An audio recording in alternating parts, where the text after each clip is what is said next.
Mesdames, Messieurs les chefs d'entreprise, au nom du président de la Chambre de commerce et d'industrie du Bénin, je voudrais vous souhaiter la bienvenue à ce 6e rendez-vous de l'entrepreneuriat agricole. Au Bénin, le secteur agricole se construit autour de 7 pôles de développement agricole, identifiés pour révolutionner le secteur agricole. Les études menées à travers les actions du gouvernement ont permis d'identifier le premier pôle de développement qui est axé sur la vallée du Niger au Bénin. Une zone propice à la production du riz, qui est la deuxième céréale la plus consommée au monde, et le maraîchage. Pour présenter les opportunités que représentent ces filières pour les entrepreneurs agricoles, la CCI du Bénin, en partenariat avec la Jeune Chambre internationale Cotonou-Saphir et le Conseil national du patronat, co-organise le rendez-vous de l'entrepreneuriat agricole. Ce 6e rendez-vous s'articule donc autour du thème riziculture et maraîchage, opportunités pour les jeunes dans le PDA 1 Vallée du Bénin, Vallée du Niger au Bénin. Afin de mieux développer tous les contours de cette thématique, nous avons le plaisir de recevoir ce jour, mesdames et messieurs les chefs d'entreprise, Monsieur Syria Kakako, directeur des projets de la PDA 1. Je voudrais rappeler avant de démarrer quelques règles de conduite pour le bon déroulement de cette session. Seul l'intervenant qui a la parole active son micro et le désactive dès la fin de son intervention. Pour prendre la parole, vous êtes prié d'activer l'icône main et vous présenter. Monsieur Akako fera sa présentation en 20 minutes et ensuite ce sera l'instant questions-réponses. Je suis Liliane Johnson-Akere, conseiller d'entreprise au département information et études sectorielles de la CCI Bénin et modératrice de cette session. À présent, je voudrais inviter M. Akako à faire sa présentation. M. Akako, bonjour. Bonjour, madame. Bonjour, l'assistance. Avant de commencer, je vais vous suggérer d'inviter monsieur docteur Dansou Jean à prononcer son mot de bienvenue à l'auditoire. Si vous le permettez, monsieur Dansou va prendre la parole et prononcer un petit mot à l'intention de l'auditoire. Merci. Monsieur Dansou. C'est avec plaisir que nous recevons monsieur le DG de la PDA 1, monsieur Dansou. Donc, s'il est en ligne, je le prie de bien vouloir prendre la parole. Merci.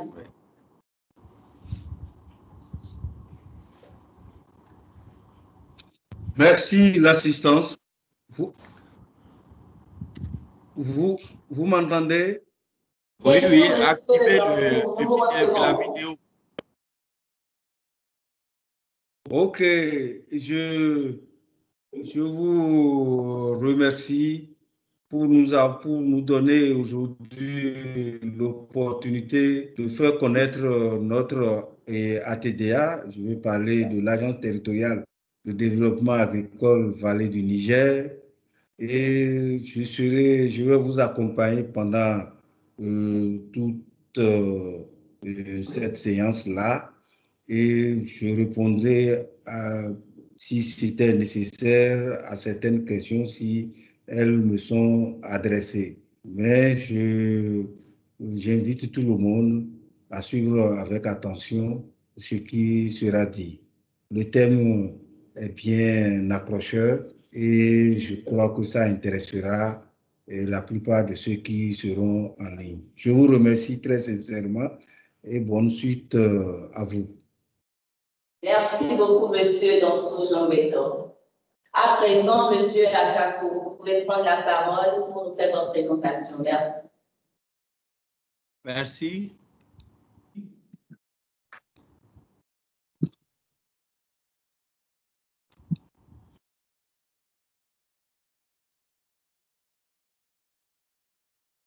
Merci, l'assistance. Nous avons le plaisir de vous présenter. Je crois que vous m'entendez, hein? Bien sûr, monsieur Akako. Oui, la riziculture et le thème riziculture et maraîchage, opportunités pour les jeunes dans le pôle de développement agricole Vallée du Niger au Bénin. Moi-même, on m'appelle Akako Syriac. Je suis un ingénieur agronome. Je suis le directeur des programmes de l'Agence pour le développement agricole de la vallée du Niger. Donc, mon exposé va porter sur 4 points. On va faire une introduction générale qui va permettre à l'auditoire de connaître ce que c'est que le pôle de développement agricole vallée du Niger, les atouts que ce pôle renferme pour la riziculture et le maraîchage. Après, nous allons vous parler en deuxième point l'évolution de la production du riz et du maraîchage dans le pôle et les besoins d'appui attendus des investisseurs privés. Après, nous allons dégager en troisième point les domaines d'attraction pour les investisseurs privés et les jeunes. Et il aura en quatrième point la conclusion. Donc, pour le premier point, présentation du pôle, en voyant déjà sur cette diapo-là, vous voyez déjà ce que c'est que le pôle. On a dit culture maraîchère, nous faisons la culture maraîchère et le riz. Comme présentation géographique, le pôle renferme deux communes, est composé de 2 communes, Malanville et Karimama, et nous sommes à l'extrême nord du Bénin. Au voisinage, nous avons la frontière avec le Niger, la frontière naturelle qui est représentée par le fleuve Niger. Comme superficie, le pôle la superficie totale est de 9 118 km², dont Malanville 3 000 et Karimama 6 000. Population générale, nous avons le pôle est habité par 234 984 habitants. Donc, le maximum est à Malanville avec 168 641 habitants et Karimama 66 300. Il faut dire qu'en superficie, Karimama abrite déjà le parc national W et vous pensez que ce n'est pas une zone qui est habitée. Donc, vous allez voir la densité de population à Malanville sera plus dense que chose. Et en majorité, il faut remarquer aussi que nous avons le secteur agricole, c'est-à-dire la production végétale qui est faiblement occupée par... Nous n'avons pas beaucoup de ménages agricoles. On tourne autour de 21 000 sur l'ensemble. Les femmes participent très peu à la production végétale. Comme atout du pôle, nous avons la superficie cultivée. Nous avons 60 000 hectares au total, composés de plateaux, de vallées et de bas-fonds. Quand on dit vallées et bas-fonds déjà, vous voyez que ça fait appel à la riziculture et au maraîchage.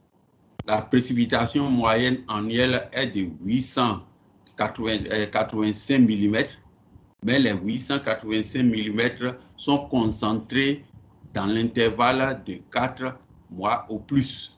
Donc, dans cette période, vous allez commencer par dire que l'agriculture, les gens disent que Malanville est inondée, Cette partie, la pluie que nous recevons là, est très peu utile pour nous, mais au contraire, quand vous descendez, il y a eu, ça s'accumule sous des nappes qui sont très, très favorables pour l'agriculture de contre-saison.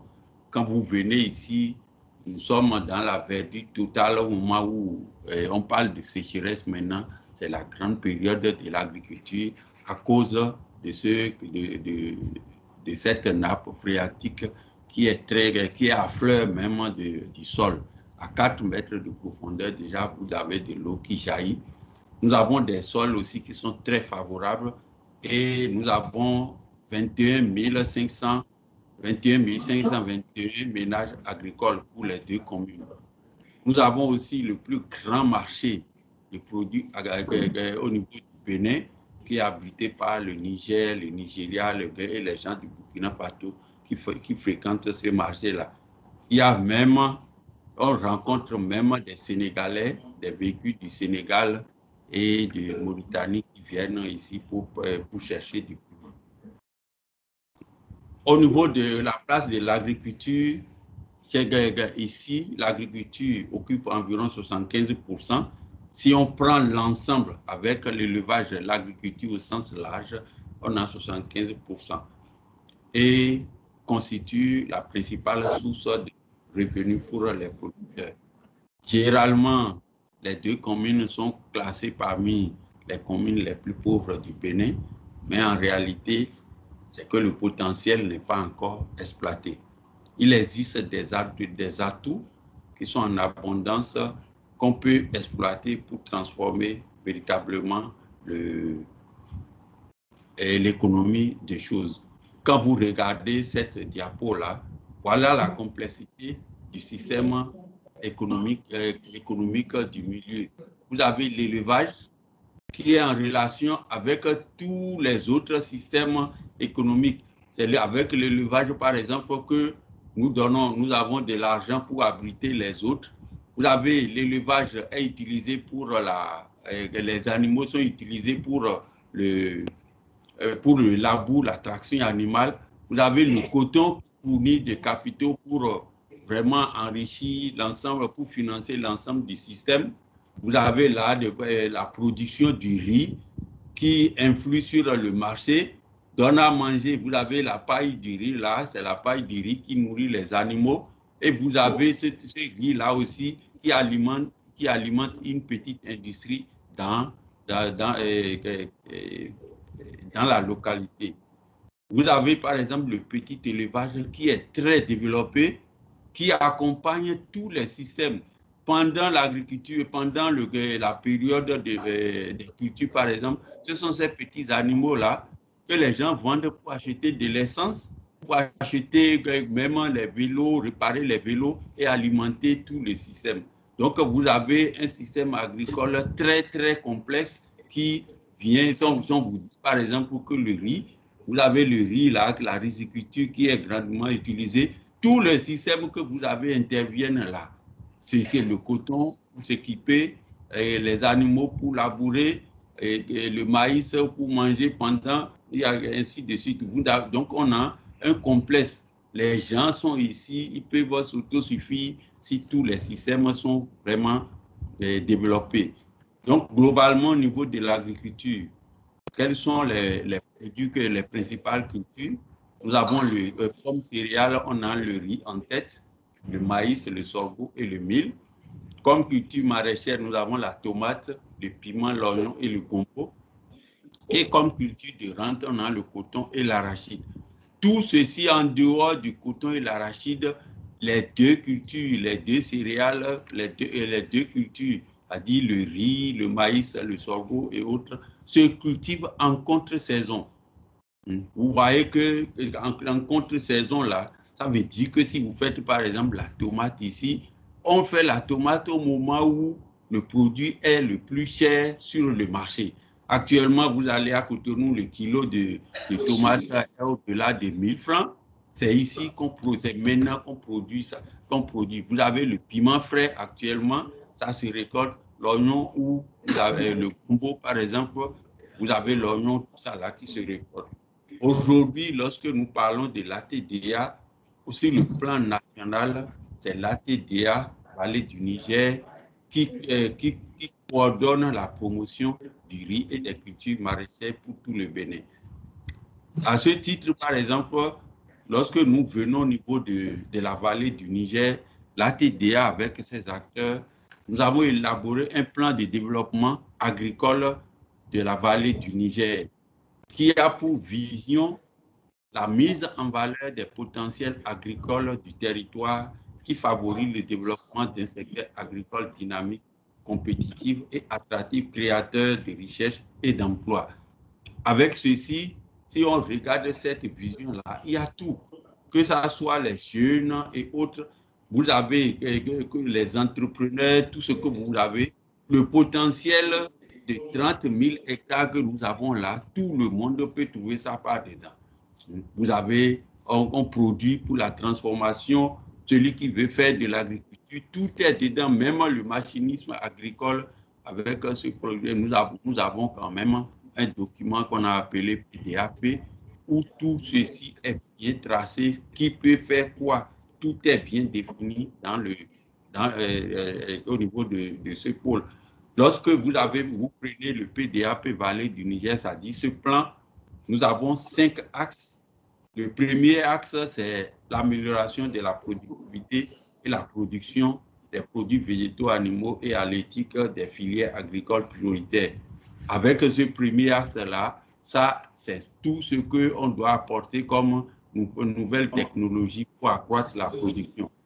J'ai mis les 2 axes suivants en rouge parce que ça parle du domaine des opérateurs économiques, la promotion et la structuration équitable des chaînes de valeur.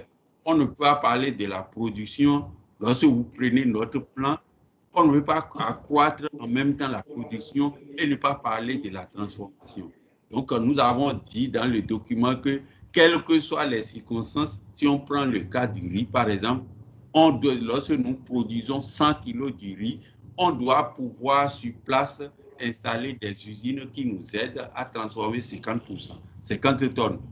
Donc, ça, à ce niveau-là, c'est bien tracé comme ça et nous veillons à cela.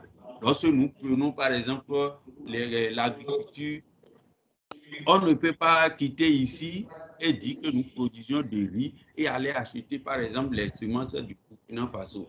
On fait tout, on a des opérateurs privés aussi qui produisent les semences sur place de la manière que nous voulons. Il y a aussi le 3e axe qui concerne les opérateurs économiques, c'est le renforcement de la résilience face au changement climatique et amélioration de la sécurité alimentaire et nutritionnelle. Donc, il y a des dispositions qui sont vraiment prises pour pouvoir accompagner les gens. Donc, sur le riz, qui est le riz et les cultures maraîchères, nous avons des défis à relever. Lorsque nous prenons le riz, par exemple, au niveau du pôle, le premier défi à relever, c'est accroissement de la quantité produite et amélioration de la qualité du riz local afin d'inverser la tendance de l'importation du riz.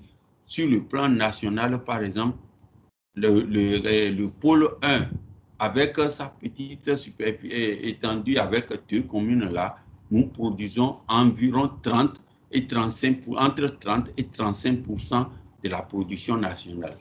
Donc, vous voyez, si on dit par exemple, il y a un projet, on va arriver là, où on demande de produire d'ici 2023, le Bénin doit pouvoir produire 1 million de tonnes. Dans le million de tonnes, les 2 communes, Kari-Maman et Malanville, doivent produire chaque année 350 000 tonnes. Si on dit qu'on doit transformer sur place, vous voyez le nombre d'unités de transformation qu'on doit pouvoir installer. Le nombre de personnes, de jeunes par exemple, qui doivent encadrer les producteurs, tout ça là. Donc, c'est vraiment important aussi pour que, si on lève ce défi-là, c'est beaucoup d'emplois pour les jeunes qui se dessinent. Pour la filière culture maraîchère, par exemple, on a mis amélioration de la productivité, qui rejoint un peu les choses, amélioration de la capacité des chaînes de la compétitivité des chaînes de valeur prioritaires dans le respect des normes environnementales. Donc, à ce niveau-là aussi, on avait beaucoup de pertes. Et lorsque vous prenez, il y a beaucoup de pertes pour ces récoltes. Il faut tout faire pour créer, développer des chaînes de valeur et éviter ces pertes-là. Donc, c'est la transformation, la conservation. On va voir ça plus loin. Il y a le renforcement de la capacité des acteurs pour la conservation. Donc, c'est ça. Donc, nous avons des dispositions pour pouvoir accompagner tous ceux qui vont intervenir pour pouvoir lever ces défis. Dans le grand 2, maintenant, c'est l'évolution de la production du riz et du maraîchage dans le PDA. Les besoins en appui attendus des investisseurs privés. Ça, là aussi, si on présente maintenant, vous allez voir qu'au fur et à mesure que la production de ces deux spéculations-là continue, il y a toujours de place pour les investisseurs. Vous prenez la production du riz, par exemple, ces 5 dernières années, vous voyez que nous sommes partis au niveau du pôle.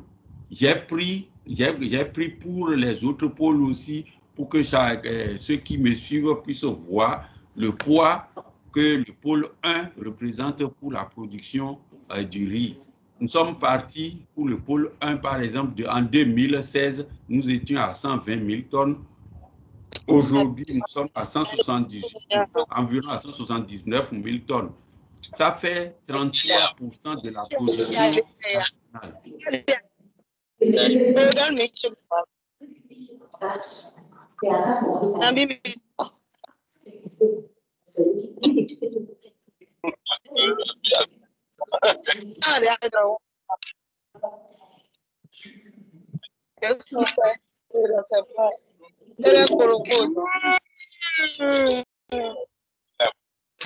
Est-ce qu'il y a, je peux continuer? S'il vous plaît. Oui, un instant, monsieur. S'il vous plaît, les chefs d'entreprise qui sont en ligne et qui ont leur micro ouvert, veuillez les fermer, s'il vous plaît. S'il vous plaît.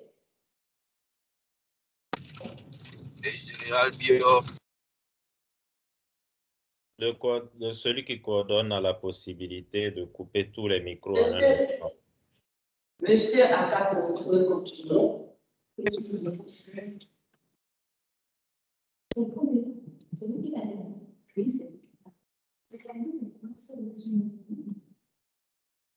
On peut continuer? Oui, c'est bon. Monsieur Aka, vous pouvez continuer. OK. Donc, j'étais sur la production du riz ces 5 dernières années. Actuellement, nous sommes à 178 000, environ 179 000 tonnes. Avec ceci, nous faisons 33% de la production nationale. Et le schéma qui suit ici, vous avez, nous avons au niveau de notre chose ici, cette production est stable sur toute l'état, durant les 5 ans. Donc, ce qui veut dire qu'un investisseur, par exemple, qui s'installe ici, il aura toujours la matière. Chaque année, les gens sont vraiment mobilisés pour fournir de la matière première aux usines, ce que surtout les usines de transformation. Donc aujourd'hui, maintenant, on attend ces usines-là et peut-être que plus loin, vous allez voir les domaines d'attraction que nous allons vous donner. Si on prend la production des cultures maraîchères aussi, nous avons cette même stabilité et la croissance toujours. Mais le grand problème qui se pose, tel que je vous l'ai dit là, nous produisons et le moment venu, il y a de petits problèmes, de grands problèmes, ce n'est même pas petits, de pertes pour ces récoltes, par exemple, sur lesquelles les opérateurs peuvent intervenir pour pouvoir le faire.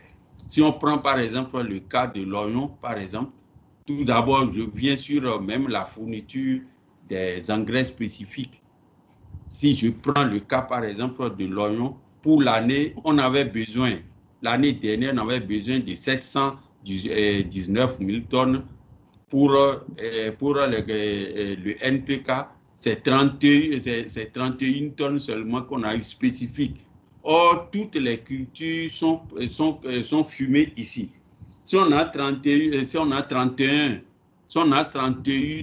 tonnes seulement d'engrais spécifiques qui a été convoyé vers le pôle, si les gens trouvent l'engrais, ça sera peut-être de l'engrais de tout venant. Donc, vous voyez déjà que les opérateurs économiques, vous êtes interpellés. Sur 718, on n'a que 31 qui sont envoyés pour l'oignon. Donc, les gens fument l'oignon avec de n'importe quoi. Donc, il faut que les opérateurs interviennent pour pouvoir nous aider à régler ce problème-là, notamment des jeunes qui peuvent installer. On a plusieurs localités de petites boutiques où les jeunes peuvent s'installer et vendre ces engrais-là. Les domaines d'intervention maintenant, pour les investisseurs privés et les jeunes. Je vous ai dit que depuis 2019, l'État a donné une nouvelle orientation à la production du riz et des dispositions sont prises. On doit d'ici 2022 produire 1 million de tonnes. Dans les 1 million de tonnes là, on demande, avec le potentiel qui existe au niveau du pôle 1, nous devons produire 35%. Ça veut dire qu'on doit aller jusqu'à 350 000 tonnes. Donc, on demande déjà de tripler la production de 2019 grâce à l'application des pratiques, des bonnes pratiques culturelles. Et qui dit bonnes pratiques culturelles, c'est en même temps, on voit déjà qu'il faut amener de l'expertise, avoir des gens qui vont faire la vulgarisation. Accroître les superficies irriguées. Quand on dit accroître les superficies irriguées, ça demande encore beaucoup de choses. Ça veut dire que des investisseurs doivent intervenir pour vendre des machines et autres là. On demande que même si on produit 1 million de tonnes, on doit pouvoir transformer 50% au moins. Donc, il y a un nouveau programme au niveau du riz. Ça veut dire que c'est de nouveaux emplois qui se dessinent. Voilà un peu le schéma que nous attendons de la... Vous étiez en bas là, qu'est-ce qu'on était? Qu'est-ce qu'on vulgarisait? Vous avez l'eau qui sort là, c'est la plus grande station de pompage pour l'irrigation du riz et des cultures maraîchères à Malanville. Ça. Vous voyez comment ça sort là, c'est tout comme si c'est un taureau qui est en train de pisser là. Alors qu'on veut passer de cette étape et aller vers de grands barrages avec de grands débits. Le séchage, par exemple, on faisait le séchage au champ, on doit passer, pour pouvoir faire le million de tonnes là, on doit passer à des séchages dans des silos, récolter à 20% et faire des séchages. Donc, ce qui demande de grosses machines. Et on nous demande, au lieu de passer de village en village pour aller décortiquer le riz, on demandait, par exemple, de s'équiper dans de petites unités mobiles qu'on pouvait passer de village en village. Aujourd'hui, on doit aller vers la labellisation, avoir de grandes usines qui vont pouvoir décortiquer le riz. Lorsque nous prenons, par exemple, aujourd'hui, avec la recherche, on dispose de grandes technologies, des technologies très éprouvées pour, en ce qui concerne les variétés. Nous avons des riz parfumés, des systèmes qui donnent jusqu'à 10 tonnes à l'hectare à Malanville ici. Mais le problème qui se pose, c'est qui va aller parler de ces systèmes-là aux producteurs, qui va aller conseiller ces systèmes-là aux producteurs. Il va s'agir alors qu'au niveau de l'ATDA, par exemple, on nous demande, nous avons un petit effectif et on organise seulement les acteurs à aller faire. Donc, on signe des contrats. Ici, les jeunes peuvent déjà s'organiser pour constituer des groupes d'intérêt économique ou bien dans des bureaux d'études et venir signer des contrats pour pouvoir aller accompagner les producteurs. Même si avec l'argent de l'État, par exemple, on n'arrive pas à tout couvrir, on a vu des systèmes où des gens, on a éduqué aussi des producteurs ici qui peuvent payer ces jeunes-là, ne serait-ce qu'en nature. Donc, il s'agira que ce soit les transformateurs ou bien les jeunes qui vont faire, on va les organiser en cluster pour qu'ils vont s'interchanger et les producteurs aussi peuvent contribuer pour pouvoir faire mettre ce système-là. L'État peut-être va accompagner dans des services régaliens tels que la formation et autres là. Donc, c'est un système, si vous posez des questions, on va vous donner des exemples. Si on vient sur la culture maraîchère, nous avons le gros problème, c'est au niveau de l'oignon. Aujourd'hui, au niveau de l'oignon, par exemple, quel est le problème qui se pose? Nous sommes en période de récolte maintenant. Le sac d'oignon coûte entre 5 000 et 10 000 à l'heure en mars là maintenant. D'ici août, cet oignon-là, par exemple, va passer à 80 000. Comment on peut organiser des jeunes pour bénéficier de cette opportunité-là? il va s'agir peut-être de créer des domaines d'attraction pour les jeunes pour pouvoir faire profiter de cette opportunité. C'est de créer des entreprises pour accroître la capacité de transformation. Il y a aussi le stockage et la conservation pour réduire ces énormes pertes de choses-là. Comment on peut faire pour que l'oignon qui coûte 5 000 francs aujourd'hui et 80 000 francs en période de pénurie, comment on peut s'organiser d'abord pour faire cette opportunité-là? C'est quelque chose qui s'ouvre pour les jeunes. On peut passer, on peut installer des usines, des unités de transformation du piment.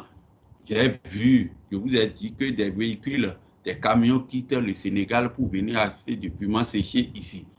Alors qu'il y a de petites technologies mises au point par la recherche pour pouvoir le faire. Il y a l'oignon, par exemple, et la tomate qu'on peut transformer en purée ou bien en produit séché. On peut installer aussi des chambres froides. L'expérience, on a commencé avec un blanc ici, la société Aigle. Il est bien vrai que ça ne fonctionne pas, mais on peut installer des chambres froides pour conserver de l'oignon et le piment vert. Il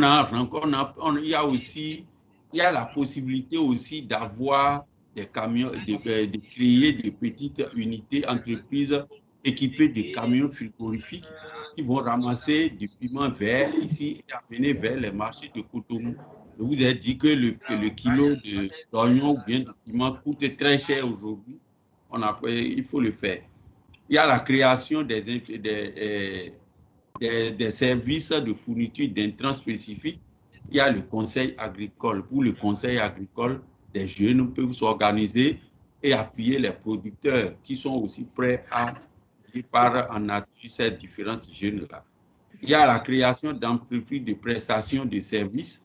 Il y a les CUMA, les centres d'utilisation de machines agricoles pour la récolte, le labour, le transport des produits.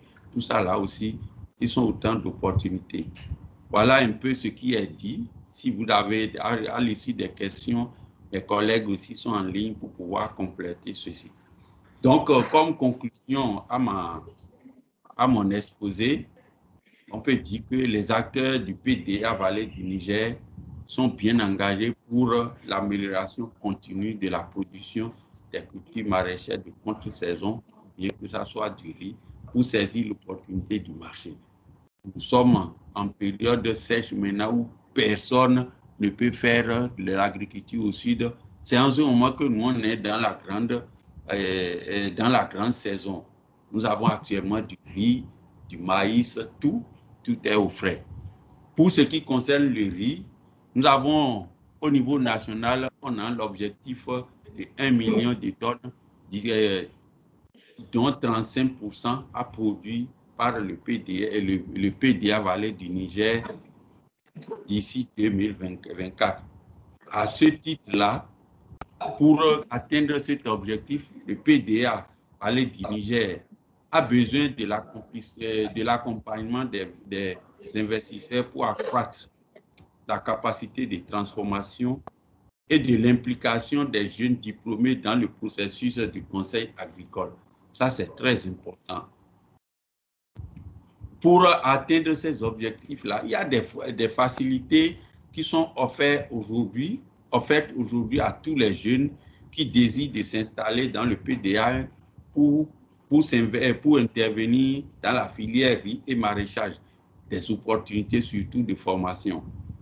Il y aura bientôt l'installation au niveau de Malanville d'un centre de services agricoles et de formation. Il y aura la création d'un lycée moderne pour la promotion de l'agriculture par les jeunes. Donc, ces facilités-là sont offertes. Tout est déjà installé pour que ça puisse marcher. Voilà un peu ce que j'ai à dire. Avec les questions, on peut enrichir et on peut intervenir pour donner. J'ai mes autres collègues, le DG, tout le monde, qui sont sur la ligne, ceux qui interviennent sur chaque filière, et à tout moment, ils vont lever la main pour pouvoir intervenir. Je vous remercie. Merci beaucoup, M. Akako, pour cette brillante présentation. Je vais finir par votre dernière phrase, à peu près, les facilités sont offertes aux jeunes qui désirent s'installer dans le PDA pour intervenir dans les filières du riz et du maraîchage. Donc, mesdames, messieurs les chefs d'entreprise en ligne, vous avez des questions, vous pouvez les poser. Les atouts dans le PDA vous ont été présentés, les besoins en investissement, les besoins, les domaines d'intervention vous ont été présentés. Maintenant, pour vos questions, vos préoccupations, M. Akako et toute son équipe est là pour vous répondre.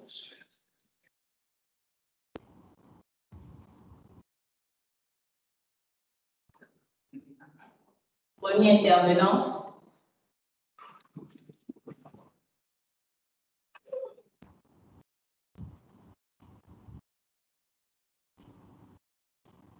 Si vous avez des questions, il suffit d'activer l'icône de Monsieur Kofi. C'est bon, vous avez la parole. Oui, bonjour, bonjour à tous. Donc, moi, je m'appelle Kofi Tekpor, je suis de nationalité togolaise, franco-togolais, et je vis en France en permanence, mais j'ai une société au Bénin depuis l'année passée, ça fait 1 an, bientôt, jour pour jour, en mai 2020. Et cette société, elle s'appelle Grates, donc elle a pour objectif de travailler en collaboration avec tout le secteur agricole, en tout cas tous les acteurs du secteur agricole. Je vous remercie pour l'organisation de cette réunion. Ma première question, elle est très pointue. Moi, j'aimerais savoir le système d'irrigation qui est utilisé dans la vallée. Comment on arrose les parcelles? C'est-à-dire quand on arrive sur une parcelle du riz, comment vous l'arrosez? Quel est le système utilisé, que ce soit du riz ou de l'oignon ou du piment ou d'autres produits maraîchers? J'aimerais avoir une idée précise de cette façon de faire, la technique agricole d'irrigation utilisée. Après, ma deuxième question, vous avez parlé de, Monsieur Akakpo, vous avez parlé des dispositions qui sont prises ou qui sont en train d'être prises pour accompagner les acteurs dans la vallée. Bon, dans le développement de l'interview, enfin de l'exposé, vous avez expliqué qu'il y aura des appuis spécifiques à des acteurs qui pourront s'organiser pour pouvoir accompagner les producteurs. Donc, moi, j'aurais aimé savoir si nous sommes une société légalement constituée au Bénin, de quoi on peut bénéficier de façon concrète pour pouvoir apporter notre appui à des producteurs qui travaillent ou qui travailleront dans la vallée. Et donc, je vais finir avec la troisième question pour laisser la parole à d'autres intervenants. Les normes environnementales, vous en avez parlé. Aujourd'hui, notre société au Bénin essaye d'aller plus vers du bio, c'est-à-dire de l'agriculture biologique. Et donc, vous avez évoqué les besoins en engrais chimiques qui, bon, je ne vais pas dire détruisent les sols, mais bon, qui ne sont pas très, très bien si on voit les choses de façon durable pour nos sols, nos eaux, nos rivières. Moi, la question que je veux poser sur ce panel-là, c'est est-ce qu'il y a une possibilité de faire de l'agriculture biologique dans cette zone-là, dans la vallée? Et si oui, est-ce qu'il y a eu déjà des acteurs qui s'organisent là-dedans ou pas du tout? Et donc, voilà un peu mes questions. Peut-être que j'en aurai d'autres, mais bon, pour l'instant, je vais m'arrêter là. Je vous remercie. C'est nous qui vous remercions, Monsieur Tekpor. Un autre intervenant en ligne? Oui. Monsieur Babatunde, merci de vous présenter. Bonjour, moi c'est Romuald Kunja. Je vis en Amérique latine. J'ai une société au Bénin, une société qui vise en réalité l'agriculture. Je suis ingénieur en agronomie ici. Et mon objectif en réalité, c'est comment avoir accès à la terre. Vous avez parlé de 30 000 hectares au nord du Bénin. Mais je voulais savoir comment avoir accès à la terre. Vous avez dit qu'il y en a pour tout le monde, mais comment avoir accès? C'est seulement moi mon problème. En ce qui concerne l'irrigation, je pense que je pense que vous avez déjà des projets qui facilitent l'accès, ou bien le gouvernement du Bénin a des projets qui facilitent l'accès à des financements pour l'irrigation, n'est-ce pas? En tout cas, c'est juste mon... Mais comment on dit? mes inquiétudes que je voulais soumettre. Merci beaucoup, monsieur, pour votre préoccupation. En entendant d'avoir d'autres intervenants en ligne, monsieur Akako, nous allons répondre à cette chef d'entreprise. Ouais. Bon, je vais tenter de répondre et si je finis, mes collègues aussi qui peuvent prendre la parole pour enrichir. Bon, pour M.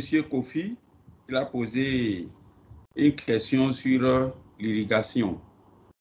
Là, nous avons l'irrigation, globalement, nous faisons de l'irrigation gravitaire ici.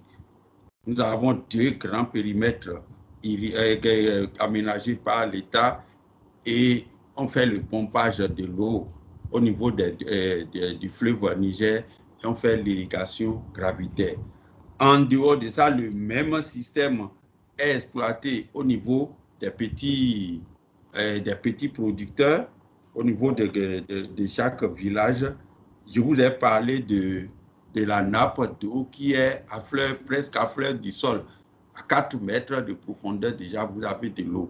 Donc, on fait des puits tubés et avec des petites motopompes qui ne coûtent pratiquement rien ici. Avec 50 000, vous avez une motopompe et avec ça aussi, on tire de l'eau et on fait l'irrigation gravitaire. Donc, facilité pour accompagner les entreprises ici. Ça là, ce sont les mêmes facilités qu'on a au niveau de la CCIB, création, installation et autres. Là, vous bénéficiez de ça.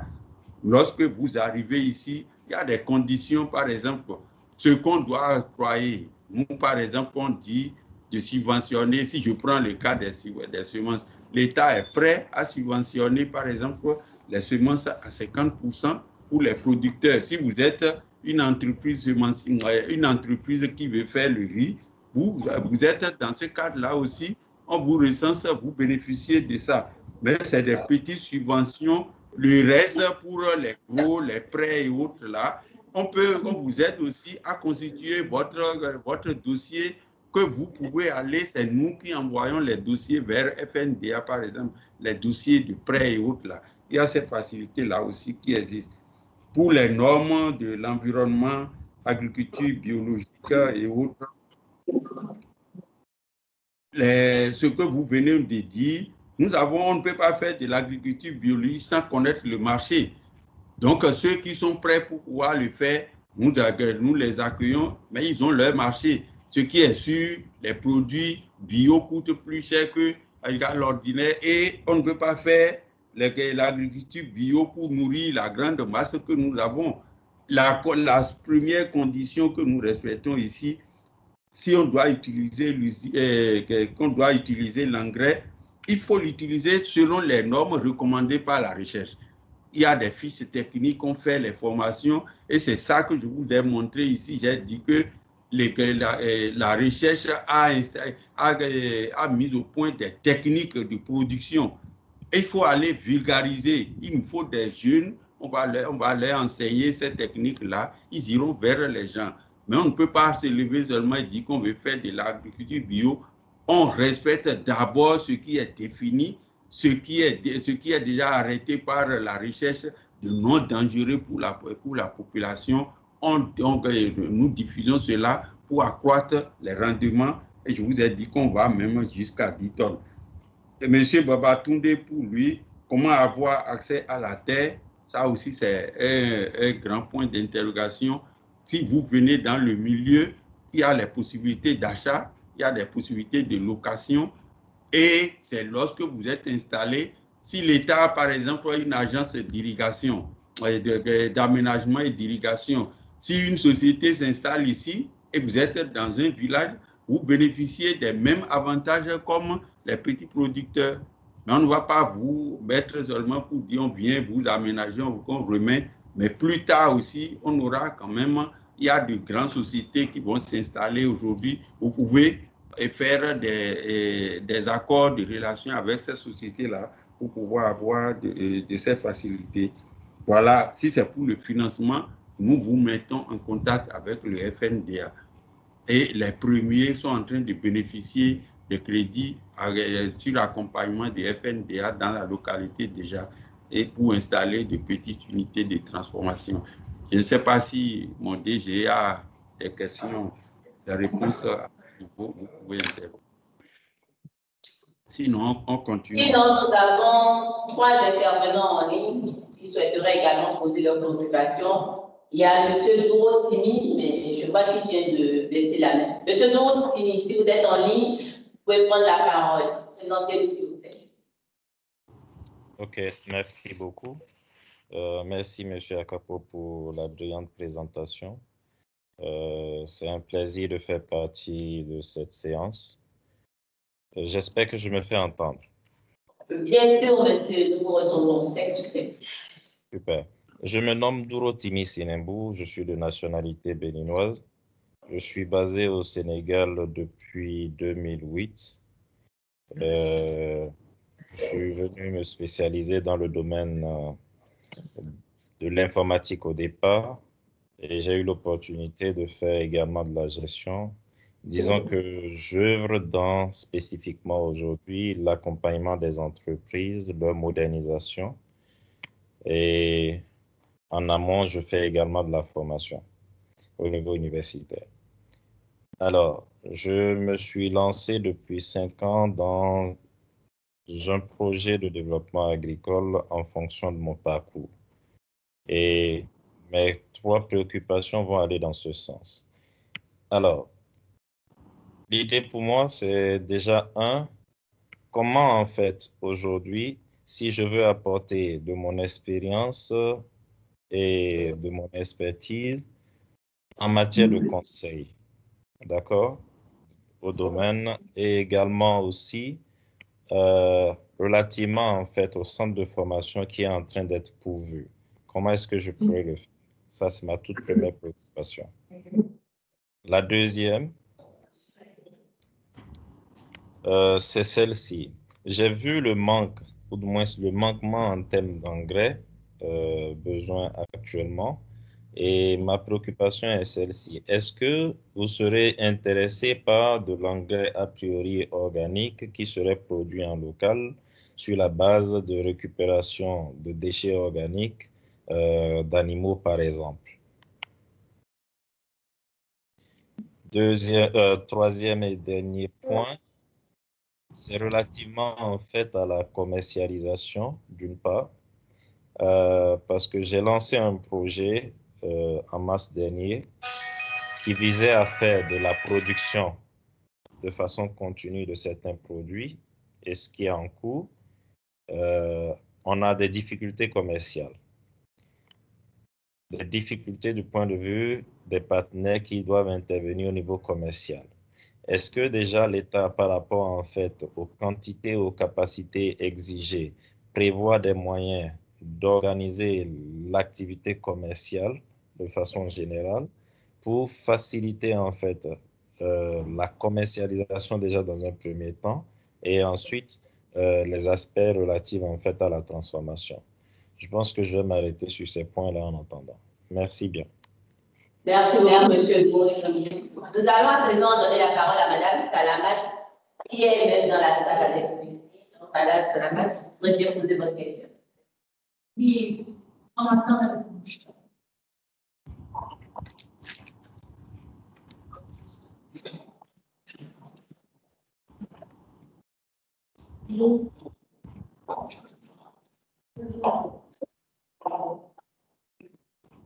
Bonjour, moi je suis Salamat Sapasouli de KNML. Je remercie déjà la Chambre de commerce d'avoir initié cette séance qui est très inspirée sur des domaines qui n'est pas assez de monde. Avec tout ce que j'ai entendu, je n'étais pas là au début, je suis un peu dans la voiture. Mais ce que j'ai, ou d'abord, je veux rappeler que je n'oublie que bientôt il y aura le salon international des machines agricoles et agroalimentaires. Je ne sais pas si vous avez déjà entendu parler avec l'IMAEF. C'est en août prochain. Donc, tous ceux qui sont investisseurs intéressés peuvent déjà se manifester pour y prendre part. ou s'il y a des informations, par exemple, se tenir l'année dernière à cause de Covid, ça a été repoussé 2021. Voilà.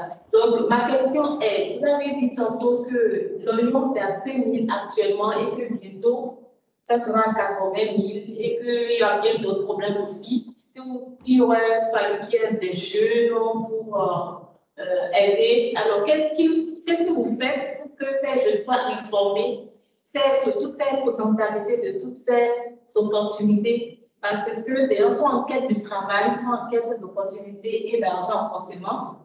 Comment vous faites pour qu'ils soient au courant? Et comment réguler cela? Parce que de 5 000 à 80 000, ça fait cher quand même. Et aussi d'autres problèmes afférents. Donc, je ne vais pas me reposer trop la parole. Voilà ce que je pourrais dire comme question. Parce que la communication est importante. Tout ce qui a été dit, comment faire en sorte que le monde soit au courant sur ce que nous. Merci.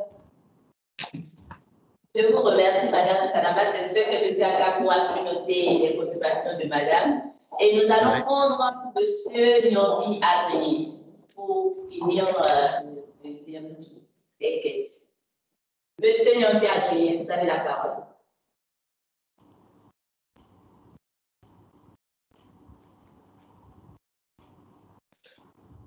M. Nyombi Adrien n'est plus en ligne. Dans ce cas, je vais inviter M. Akapo à répondre à ces deux préoccupations en attendant. OK. Merci pour la richesse des questions. Hein. Je n'ai pas bien retenu le nom pour le monsieur qui est au Sénégal. Il est informaticien. C'est Dourotimi. Voilà. Il est informaticien et il demande comment dans les CESAF et le lycée technique qui seront créés bientôt, qui vont commencer à fonctionner bientôt, comment lui peut intervenir pour donner son expertise. Moi, je vois dans l'immédiat pour lui, il y a mieux dans l'immédiat. Vous êtes au Sénégal, je vais vous donner l'exemple du Sénégal, ce que nous avons. On a retrouvé des gens dans les régions de Saint-Louis qui ont recruté des jeunes et par le système de e-agriculture font le conseil agricole à travers les médias et puis au niveau des périmètres et autres là. Au lieu d'aller plus loin pour l'enseignement en tant qu'informaticien, est-ce que vous ne pouvez pas aller vous enquérir de ces systèmes-là et commencer par organiser des jeunes au niveau du Bénin ici pour faire le e-agriculture? Ça ne coûte rien, c'est acheter son portable et vous autres, vous avez une unité qui sert de choses là. Nous avons aujourd'hui des gens, l'Agence nationale de machinistes agricoles qui livre des tracteurs et il y a le suivi de ces tracteurs-là qui se fait par le tracking et autres là. Est-ce que vous ne pouvez pas vous mettre votre expérience dans ça là et laisser un peu cette formation? Voilà un domaine, par exemple, qui est très peu exploité et que vous pouvez aller par. Vous avez parlé de l'engrais organique. Je ne suis pas rentré dans les pratiques. Aujourd'hui, l'engrais organique est fortement utilisé. Je vous ai montré le système, les domaines agricoles, l'élevage et autres. Tout est récupéré ici pour l'agriculture. Donc, nous sommes allés au Mali en 2019 là, pour aller visiter la société éléphant vert. Et ils sont arrivés en janvier dernier pour rencontrer les autorités du ministère pour voir comment ils peuvent s'installer au niveau du Bénin pour produire l'engrais organique. Donc, ce n'est pas un problème. L'engrais organique est fortement utilisé. Les gens l'achètent déjà pour les cultures maraîchères au niveau du sud. Pour Madame Salamat, ce que vous avez dit, c'est pas... on vient de dire, c'est une opportunité que nous avons donnée. Vous avez peut-être le problème que... Bon, la question de M. Dourotimi aussi, vous avez parlé de l'opportunité pour la commercialisation. Nous avons donné un domaine bien précis. actuellement, nous avons les atouts pour produire en contre-saison. Vous avez le marché du Sud où plus personne ne produit la tomate, ni l'oignon, ni le... Qui est-ce qui peut saisir cette opportunité-là, venir produire ici, au lieu que ça soit en continu? Vous avez un système qui vous permet de faire le maximum et exploiter cette opportunité de cherté des produits maraîchers au Sud. Et chez nous ici, vous avez la possibilité de le produire en contre-saison. C'est ça que nous avons dit. C'est une opportunité. On a vu des gens, des femmes même qui s'organisent, et j'ai dit que c'est le problème du transport. Les véhicules que les gens amènent, ce sont des véhicules branlants, et vous avez l'oignon qui s'en va là et qui pourrit sur la route. Et j'ai dit qu'on ne peut pas créer, on ne peut pas avoir de petites sociétés avec des camions frigorifiques qui vont acheter ces produits-là ici et les ramener très frais au niveau de Cotonou. C'est des propositions que j'ai eu à faire. Mais si c'est en continu, le système que vous avez, nous sommes en train de prendre des attaches, même actuellement le gouvernement est en pourparlers avec le Nigeria, où le Nigeria qui a besoin de près de 10 millions de tonnes de riz pour nourrir sa population. Ils sont actuellement à près de 7 millions de production de riz paddy. Et ils demandent le million de tonnes là. On ne sait même pas c'est où. On vient chercher, transformer, nous allons venir chercher. Le gouvernement veut signer cet accord-là. Donc, le problème de vente, il faut choisir le produit que vous voulez produire et en même temps, on vous accompagne dans les marchés avec les papiers pour l'avoir. Bon, pour madame, je crois que la question qu'elle a posée, elle est pertinente. Nous avons commencé, on est en train de faire le processus, nous n'avons pas encore pu, sinon il est prévu de faire des émissions radio sur ces opportunités-là. Ce que vous venez de nous offrir, la CCIB nous a offert aujourd'hui, ça nous a permis de parler. Donc c'est à travers ces émissions-là seulement que les jeunes peuvent être informés de la situation. Et je les invite aussi à chercher. Vous ne pouvez pas, il faut fouiller. Il y a des ONG qui publient l'évolution des prix sur les marchés et autres là. Il faut regarder. Vous pouvez créer de petites sociétés d'État et privées aussi pour faire le commerce et autres là. Donc voilà un peu. Elle a parlé de la foire sur les machines. Ça nous intéresse. Quand vous l'avez annoncé l'année dernière, notre directeur des infrastructures était même prêt pour venir participer à cette foire-là. Et cette année aussi, il va participer pour pouvoir vous dire un peu et découvrir les nouvelles machines, des petites machines qui pourraient être utilisées dans notre système. Voilà ce que je peux répondre. Mais si j'ai des autres collègues aussi qui sont en ligne, nous sommes en équipe. À tout moment, s'ils ont des compléments, ils peuvent lever la main et parler. Merci.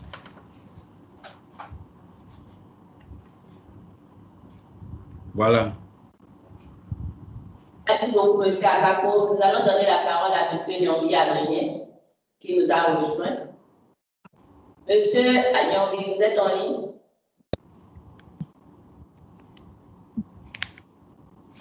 M. Nyambi, vous avez la parole.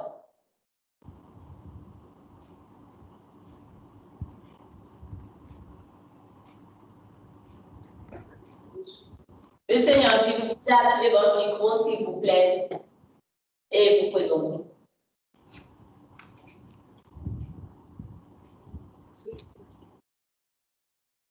Monsieur Kofi Tekor souhaiterait encore intervenir apparemment. Oui, merci. Oui, merci, madame. Je vous remercie beaucoup. Monsieur Akako, c'est vraiment bien. C'est très clair les réponses que vous donnez. Moi, j'aurais aimé avoir juste les coordonnées de l'Agence territoriale de développement agricole, la TDA. Je disais coordonnées. On m'appelle Nyambi Adrien. Monsieur Adrien est revenu, je pense. Oui, monsieur, allez-y rapidement. Oui, donc je finis ma question. C'est juste pour avoir les coordonnées de la TDA, s'il vous plaît. Ok, vous êtes venu en fait. À la fin. Merci. Merci, monsieur Tekor. Merci. Monsieur Nyambi, nous vous écoutons.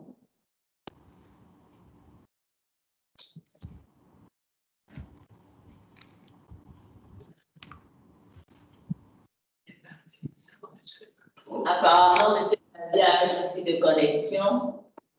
Monsieur Duro-Timi, vous souhaitez intervenir à nouveau? Oui, oui, effectivement. Alors, en fait, je complète mon profil. Je ne suis pas qu'informaticien. Je suis également gestionnaire. Alors, si je résume par exemple le projet que j'ai lancé, l'idée c'est quoi? C'est rendre autonomes les agriculteurs d'une part en apportant l'accompagnement technique et à travers un financement a priori communautaire. Alors, c'est un projet qui a été lancé l'année dernière et que nous avons testé et que nous avons pu vérifier en fait la viabilité. Les points que vous m'avez donnés comme orientation, c'est des éléments sur lesquels déjà je suis déjà accroché et ce serait avec plaisir que je pourrais prendre contact avec vous pour voir dans quelle mesure on peut avancer à ce niveau-là. Alors, comment rendre autonome, par exemple, un agriculteur et qu'il ne soit pas dépendant, a priori, chaque année d'un prêt pour avoir de la continuité? Comment, par exemple, on peut transformer, vous m'avez parlé d'une vingtaine de mille de ménages, par exemple.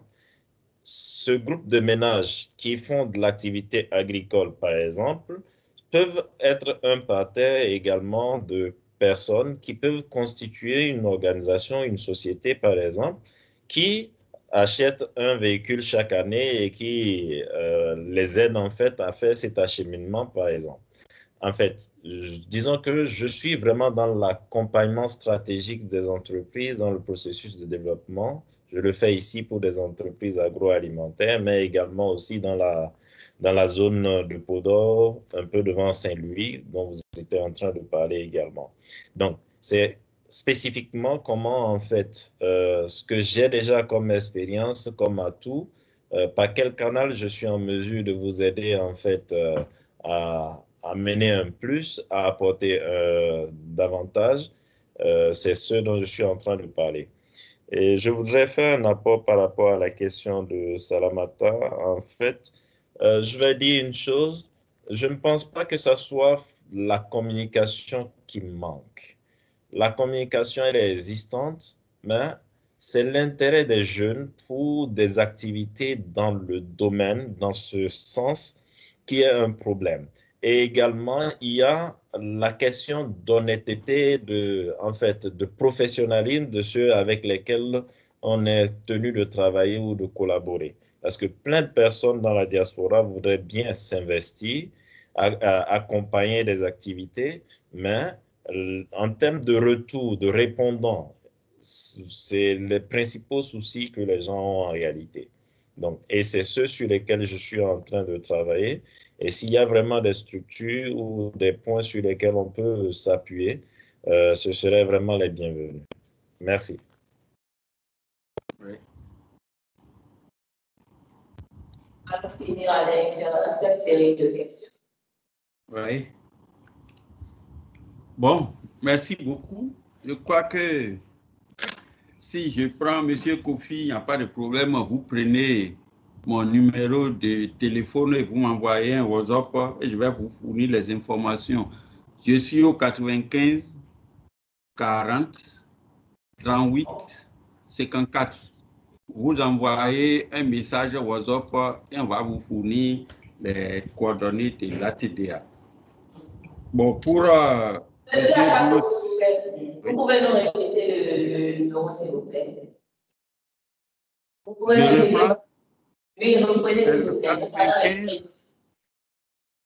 95 40 90 40 95 40 38 54. Vous envoyez un message WhatsApp que je vais transmettre au secrétariat et ils vont vous donner les coordonnées de l'ATDA et vous pouvez intervenir comme vous voulez. Pour M. Duro-Timi, vous avez parlé, c'est parce que moi j'ai choisi que tant que moi-même je vous donne les opportunités, s'il y a des opportunités de votre côté aussi, je choisis ce qui m'arrange. J'ai pris votre côté informaticien parce que vous pouvez mettre des systèmes pour nous aider à faire la vulgarisation. C'est pourquoi j'ai choisi ça là. Donc, je suis content que vous ayez d'autres opportunités aussi. Maintenant, vous avez parlé de comment responsabiliser les producteurs. Il n'est pas fait. Nous avons tout ce que nous avons fouillé. Hein, on constitue une équipe, même avec le niveau du ministère. On a fouillé partout et on est en train de chercher. On a des arguments pour pouvoir, on a des modèles qu'on a vus ailleurs pour pouvoir vraiment autonomiser les producteurs. Vous êtes au Sénégal, je vous invite toujours à monter vers Saint-Louis pour voir comment les gens ils se sont rendus autonomes pour les machines, par exemple, à travers les dépôts à terme. Lorsque les gens font la commercialisation, par exemple, ils prélèvent un peu. Nous sommes partis dans un village où, en moins de 5 ans, les gens ont pu s'équiper au-delà de milliards. Et c'est eux-mêmes aujourd'hui qui ont leurs propres machines, qui font le labour, l'entretien des diguettes, tout.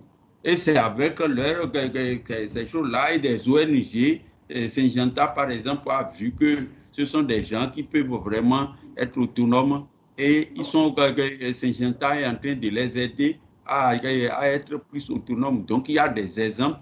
Nous avons nous-mêmes ici aussi, la tendance c'est d'aller vers ce que vous avez dit là. Maintenant, ce qui concerne les jeunes, vous avez parlé d'honnêteté et de professionnalisme. On essaie quand même des gens que nous formons lorsqu'ils arrivent, on essaie de leur inculquer ces morales-là pour qu'ils puissent quand même bien se comporter et gagner leur vie. Parce que après tout, c'est un truc de combat et vous ne pouvez pas combattre sans être honnête et professionnel. Merci. Merci beaucoup, M. Akako. Nous avons M. Fiacre en ligne. Monsieur Fiacre, vous avez la parole.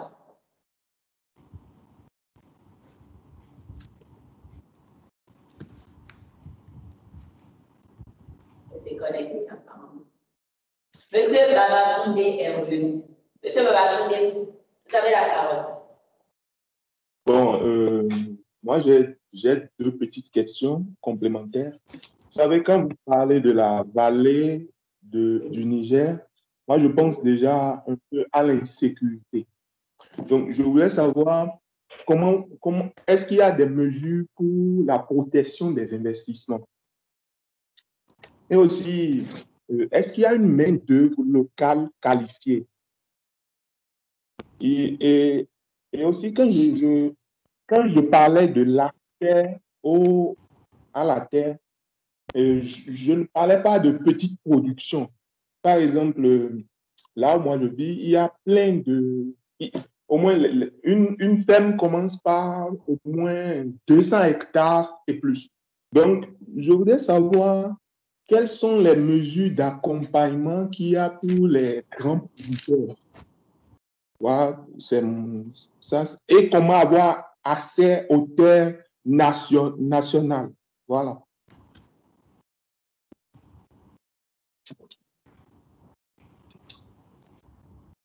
Monsieur Akako, nous allons répondre à cette dernière question avant de clôturer cette session.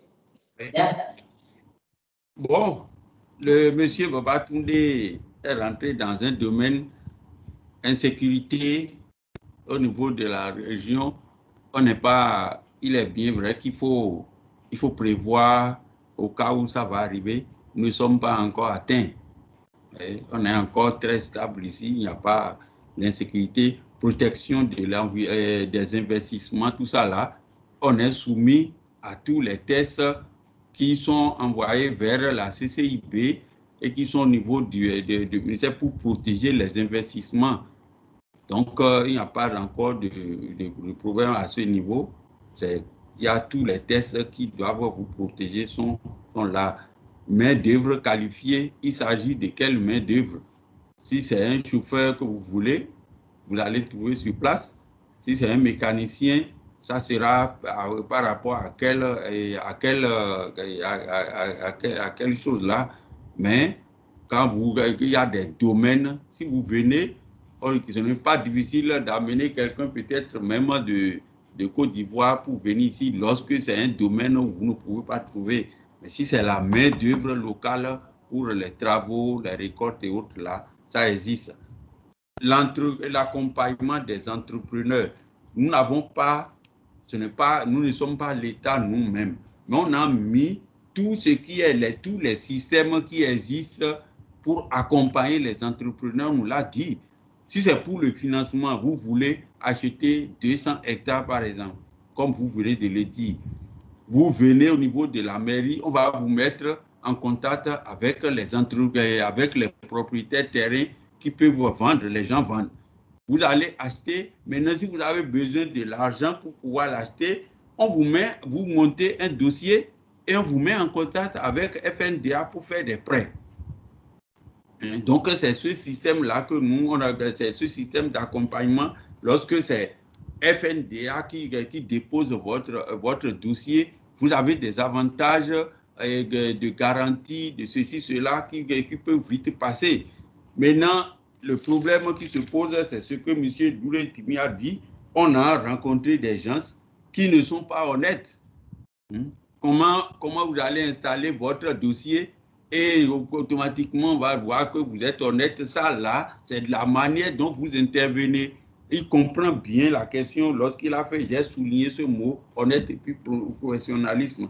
Des gens qui viennent, vous avez d'autres buts, on va vous aider à installer et ils ne viennent jamais sur le terrain pour commencer. Donc les domaines de l'État et autres là, on n'a pas de domaine de l'État à réserver aux entreprises. Parfois aussi, il y a ça là aussi, c'est dans l'honnêteté, on a donné des périmètres à des gens qui ne sont jamais venus. On a cessé ça là. Vous venez, vous achetez votre action, on va vous voir dans l'action et on vous accompagne.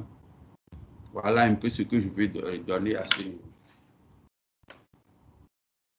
Monsieur Akabo, nous n'allons pas clôturer cette session sans avoir remercié le DG de la PDA 1, Monsieur Jean-Victor Donsou. Je ne sais pas s'il est toujours avec nous.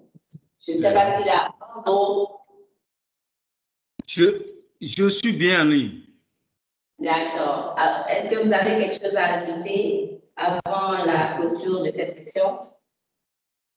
Non, j'ai bien suivi tout ce qui a été dit et j'ai suivi également les réponses. Si ça avait besoin de compléments, j'aurais levé la main et j'aurais peut-être complété. Je crois que les intéressés qui ont demandé nos contacts, ils vont l'avoir et puis nous allons continuer les discussions, disons, hors micro et ça sera beaucoup plus approfondi. Donc, moi, je vous remercie pour cette opportunité que vous nous avez donnée pour présenter ce que nous sommes, ce que nous faisons et ce qu'on peut trouver comme opportunité au niveau de notre pôle de développement agricole. Et merci beaucoup. Merci beaucoup, monsieur. Nous allons remercier également l'association Cotonou Saphir et le CNGB pour cette initiative que nous espérons porte déjà ses fruits. Et au nom du président de la Chambre de commerce et d'industrie du Bénin, M. Arnaud Dakako, nous allons clôturer cette session en attendant le mois prochain pour le rendez-vous de l'entrepreneuriat agricole, pour le PDA2. Nous remercions tous les chefs d'entreprise qui ont pu se connecter, qui ont pu suivre et interagir. Nous remercions. Et d'ici là, portez-vous bien. Merci, M. Akab.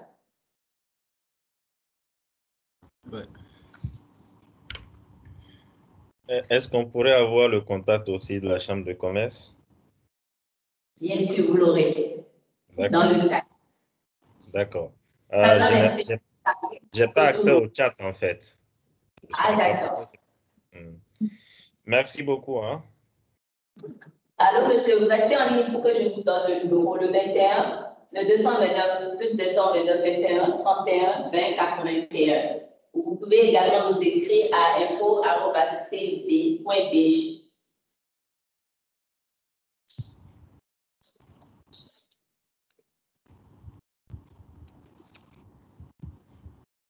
Merci. Merci beaucoup et bonne suite de journée. Merci à vous, pareillement.